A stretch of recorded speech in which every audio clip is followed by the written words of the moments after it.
കാരുണ്യാഭിഷേകം, ആരാധിക്കുന്ന ജീവിതങ്ങളിൽ അത്ഭുതങ്ങൾ കാരുണ്യാഭിഷേകം, കാരുണ്യാഭിഷേകം. ഈശോയിൽ പ്രിയ നിറഞ്ഞവരെ, മത്തായിയുടെ സുവിശേഷം 26 അധ്യായം 67 വാക്യം.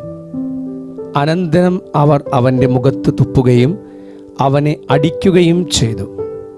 ഈശോയുടെ പീഡാനുഭവത്തിലേക്ക് നയിക്കുന്ന പ്രകടമായ വചനങ്ങളാണ് ഈ വചനം. ഈശോ അപമാനിതനായിത്തീരുന്ന രംഗമാണിത്. അവൻ്റെ മുഖത്ത് തുപ്പുകയും അടിക്കുകയും ചെയ്യുന്ന ജനക്കൂട്ടത്തിന് മുമ്പിൽ ഇത്രമാത്രം അപമാനിതനായിത്തീരുന്ന ഈശോയെ നമ്മൾ കാണുന്നു. പ്രിയ നിറഞ്ഞവരെ, ഇത്രമാത്രം അപമാനിക്കപ്പെട്ടിട്ടും ഒരിക്കൽ പോലും അവരോടുള്ള ഈശോയുടെ ഉള്ളിലെ മനോഭാവം ഒരു വെറുപ്പിൻ്റെയോ ശത്രുതയുടെയോ അസ്വസ്ഥതയുടെയോ മനോഭാവമായിരുന്നില്ല. കുരിശിൽ കിടന്ന് ഇവരോട് ക്ഷമിക്കണമേ എന്നാണ് നമ്മുടെ നാഥൻ പ്രാർത്ഥിക്കുന്നത്. പ്രിയ നിറഞ്ഞവരെ, നമ്മുടെ ജീവിതത്തിൽ പലപ്പോഴും അപമാനിക്കപ്പെടുമ്പോഴെല്ലാം തന്നെ ആരാണോ നമ്മെ അപമാനിച്ചത് ആ വ്യക്തിയെ എത്രമാത്രം നമുക്ക് അസ്വസ്ഥപ്പെടുത്താൻ സാധിക്കുന്നുവോ അത്രമാത്രം നമ്മൾ വാക്കുകളാലും പ്രവൃത്തികളാലും അസ്വസ്ഥമാക്കിക്കൊണ്ടിരിക്കും. മാത്രമല്ല, നമ്മൾ അപമാനിക്കപ്പെട്ടതിൻ്റെ ഇരട്ടി അവരനെ അപമാനിക്കാൻ നമ്മൾ പരിശ്രമിച്ചു കൊണ്ടിരിക്കുന്ന ഒരു കൾച്ചറിലാണ്, സംസ്കാരത്തിലാണ് നമ്മൾ വളരുന്നത്. ദിവ്യകാന ഈശോയുടെ മുമ്പിൽ നമ്മൾ ആയിരിക്കുമ്പോൾ നമുക്ക് സ്വയം ധ്യാനിക്കാം. അപരനെ അപമാനിക്കാതിരിക്കുക സ്വയം അപമാനിക്കപ്പെട്ടാലും ഏറ്റവും കുലീനമായ സ്വഭാവത്തിൻ്റെ ഒരു സവിശേഷതയാണിത്. ആരും തന്നെ നമ്മുടെ ശത്രുക്കളല്ല.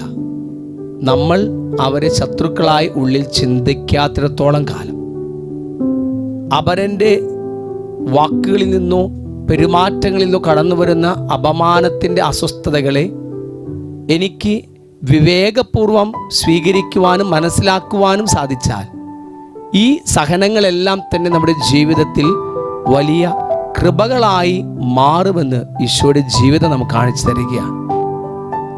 അപരനെ രക്ഷയിലേക്ക് നയിക്കുന്ന കൃപയായി മാറുവാനുള്ള വലിയ കരുത്തുണ്ട് ഞാൻ ഏൽക്കുന്ന ഓരോ അപമാനങ്ങൾക്കും.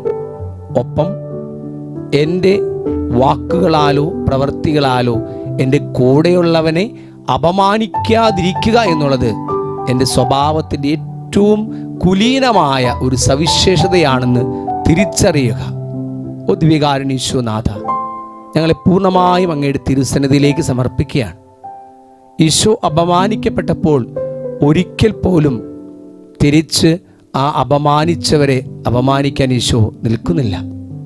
അവർക്ക് വേണ്ടി പ്രാർത്ഥിക്കുകയാണ്. നിങ്ങളെ പീഡിപ്പിക്കുന്നവർക്ക് വേണ്ടി പ്രാർത്ഥിക്കുവനെന്ന് മലയിലെ പ്രസംഗത്തിലൂടെ അരുളി ചെയ്ത തമ്പുരാൻ ഇതാ സ്വന്തം ജീവിത പ്രവൃത്തിയിലൂടെ സ്വഭാവത്തിലൂടെ അപരന് അത് മാതൃകയായി നൽകുകയാണ്. സ്നേഹനാഥനായ തമ്പുരാനെ, ഞങ്ങളുടെ ജീവിതത്തിലും അപരനെ അപമാനിക്കാതിരിക്കാനും ഒപ്പം അപമാനിക്കപ്പെടുമ്പോൾ മറ്റുള്ളവരെ തരം താഴ്ത്താതിരിക്കാനും ശത്രുതയുടെ വിദ്വേഷത്തിൻ്റെ മനോഭാവത്തോടു കൂടി പെരുമാറാതിരിക്കുവാനും കടന്നു വരുന്ന സഹനങ്ങളെ കൃപകളായി മാറ്റുവാനുമുള്ള അനുഗ്രഹം ഞങ്ങളെ ഏവർക്കും അങ്ങ് നൽകിയാണ്. ഈശോയെ നന്ദി, ഈശോയെ സ്തുതി, ഈശോയെ സ്തോത്രം, ഈശോയെ മഹത്വം. Hallelujah, hallelujah, hallelujah. Thank you Jesus, praise you Jesus, love Jesus. യേശുവേ നന്ദി, യേശുവേ സ്തുതി, യേശുവേ സ്തോത്രം, യേശുവേ മഹത്വം. Hallelujah, hallelujah, hallelujah, hallelujah. യേശുവേ നന്ദി, യേശുവേ സ്തുതി, യേശുവേ സ്തോത്രം, യേശുവേ മഹത്വം.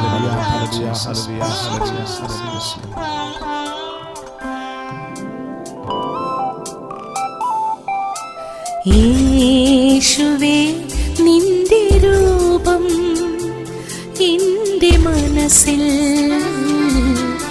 എപ്പോഴുമുണ്ടല്ലോ.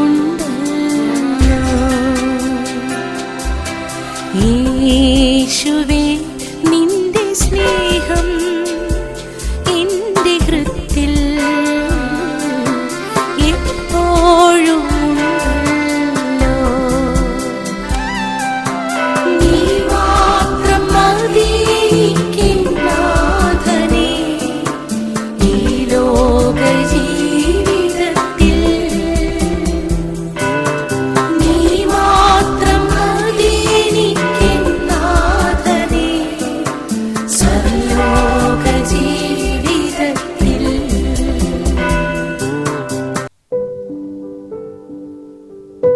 പരിശുദ്ധ പരമാദിവ്യ കാരുണ്യത്തിന് എന്നേരം ആരാധനയും സ്തുതിയും പുകഴ്ചയും ഉണ്ടായിരിക്കട്ടെ. പരിശുദ്ധ പരമാദിവ്യ കാരുണ്യത്തിന് എന്നേരം ആരാധനയും സ്തുതിയും പുകഴ്ചയും ഉണ്ടായിരിക്കട്ടെ. പരിശുദ്ധ പരമാദിവ്യ കാരുണ്യത്തിന് എന്നേരവും ആരാധനയും സ്തുതിയും പുകഴ്ചയും ഉണ്ടായിരിക്കട്ടെ.